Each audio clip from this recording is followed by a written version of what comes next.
This is debate number 2. English means business. The international language, the lingua franca for doing business, should continue to be English. Pro or con?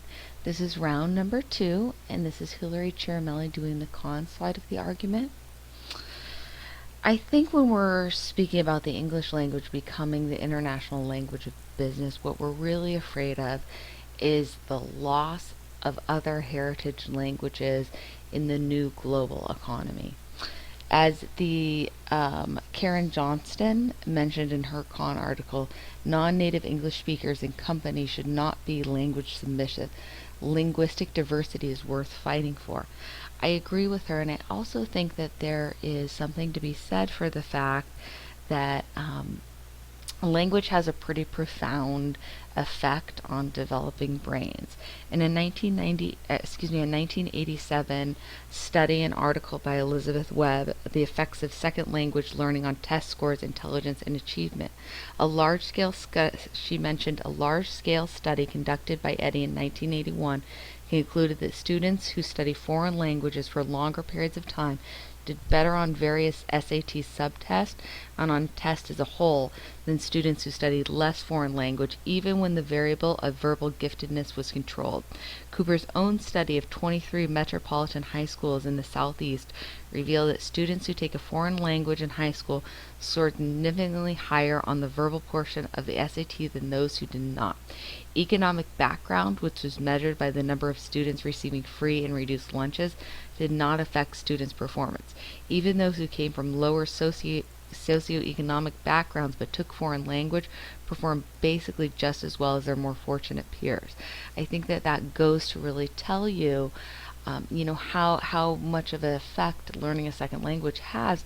And if we say English is going to now be the international language of business, that really takes away one of the key drivers in students wanting to learn English, especially in the United States. I'd also like to point out in the pro section, I mentioned a Washington Post article from 2012 that listed the top 15 countries by GDP. Of those 15 countries, only 4 were native English speakers. You had countries number 14, Mexico, number 12, Spain, number 6, Brazil, and most importantly, number 2, China. Also, one of those is India. If we say that English is the international language of business, we're basically saying that all of those other countries now have to learn it and learn it to the level where they can communicate in business. When you have that kind of restriction, there's an entire socioeconomic class that now maybe can't afford those language lessons, and you're really excluding them from the global economy. I would say that the explosion of language immersion schools, especially in this country, proves that a lot of parents still feel learning a second language is very important.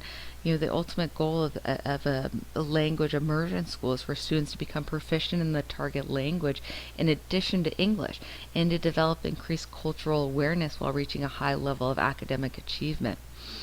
I would say that many Americans feel that the rapid globalization is a great threat to American prosperity.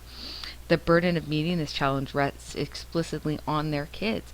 If they don't learn to achieve a comfort level with foreign people, foreign languages, and foreign lands, America's competitive position in the world will continue to erode, and their future livelihood and that of subsequent generations will continue to be in jeopardy.